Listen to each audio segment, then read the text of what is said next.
ہمارے گاؤں سے تھوڑے فاصلے پر املی کا ایک پرانا درخت تھا۔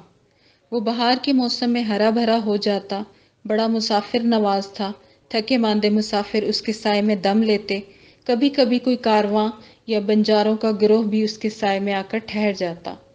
وہ قریب کے جوہڑ میں نہاتے دھوتے، اپنے جانوروں کو پانی پلاتے، خود اینٹیں پتھر جوڑ کر چولہے بناتے، کھانا پکاتے، کھا پی کر سو جاتے اور تڑکے سویرے اپنا سامان بیلوں پر لاد کر کوچ کر جاتے۔ یہ درخت گاؤں والوں کو بہت عزیز تھا۔ گاؤں کے لڑکے بالے شام کو اس کے قریب ہی کبڈی یا کوئی دوسرا کھیل کھیل لیتے اور شام ہونے پر گھر واپس چلے جاتے۔ چاندنی راتوں میں یہ کھیل رات کو بھی جاری رہتے۔ جب اس درخت میں پھول آتے اور پھل لگنا شروع ہوتے تو بچے پتھر مار کر گراتے اور کھٹے کٹارے مزے لے لے کر کھاتے۔ گاؤں کے مکھیا بھی کبھی کبھی اس کے سائے میں آ کر بیٹھتے اور گاؤں کے معاملات میں مشورہ کرتے۔ کہن سال افراد کا کہنا تھا کہ ان کے باپ دادا کے بقول ان کے وقتوں میں بھی یہ درخت ایسا ہی تھا۔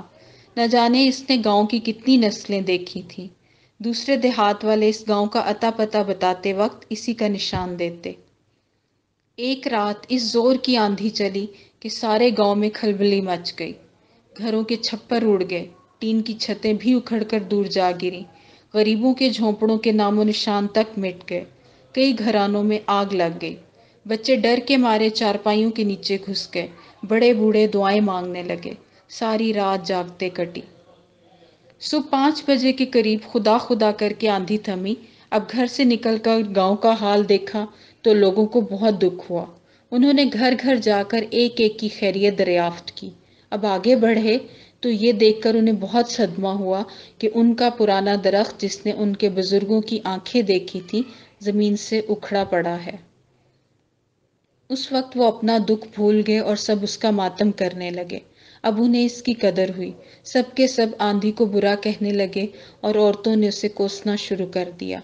چھوٹے بڑے سب آندھی کو برا کہہ رہے تھے اور روتے جاتے، لیکن کیا سچ مچ قصور آندھی کا تھا؟ اگر یہ بات ہے تو چوپال کے پاس نیم کا درخت اچھا خاصا کھڑا ہے، وہ کیوں نہیں گرا؟ اور بھی کئی درخت ہیں، وہ رات بھر آندھی کی چوٹیں سہتے رہے مگر گرے نہیں، صحیح سلامت رہے۔ ہم آندھی کو دوش دیتے ہیں، یہ نہیں دیکھتے کہ گرنے والے درختوں کی جڑیں کھوکھلی ہو گئی تھیں۔ آندھی کے تپھیڑے پڑے تو اوندھے منہ زمین پر آ رہے۔ یہی حال قوموں کا ہے۔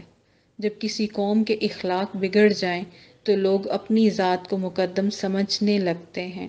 وہ قوم کے مفاد کو اپنی ذاتی مفاد پر قربان کرنے سے بھی نہیں ہچکچاتے۔ بد کرداری کا دور دورہ ہو جاتا ہے۔ خلق خدا کو لوٹ لوٹ کر اپنے عزیزوں اور دوستوں کے گھر بھرتے ہیں۔ اس وقت انصاف اٹھ جاتا ہے، حق گوئی، اخلاقی جرات اور قوت ایمانی باقی نہیں رہتی۔ ملک میں نفاق اور انتشار پیدا ہو جاتا ہے، زندگی دشوار ہو جاتی ہے، قوم میں ضعف آ جاتا ہے اور اس کی جڑیں بھی املی کے درخت کی طرح کھوکھلی ہو جاتی ہیں۔